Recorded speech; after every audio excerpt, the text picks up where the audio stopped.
عن أنس بن مالك رضي الله عنه قال: جاء 3 رهط إلى بيوت أزواج النبي صلى الله عليه وسلم يسألون عن عبادة النبي صلى الله عليه وسلم، فلما أخبروا كأنهم تقالوها فقالوا: وأين نحن من النبي صلى الله عليه وسلم؟ قد غفر له ما تقدم من ذنبه وما تأخر. قال أحدهم: أما أنا فإني أصلي الليل أبدا.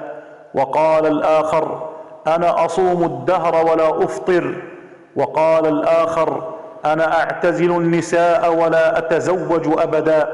فجاء رسول الله صلى الله عليه وسلم فقال: أنتم الذي قلتم كذا وكذا، أما والله إني لأخشاكم لله وأتقاكم له، لكني أصوم وأفطر وأصلي وأرقد وأتزوج النساء، فمن رغب عن سنتي فليس مني. رواه البخاري ومسلم.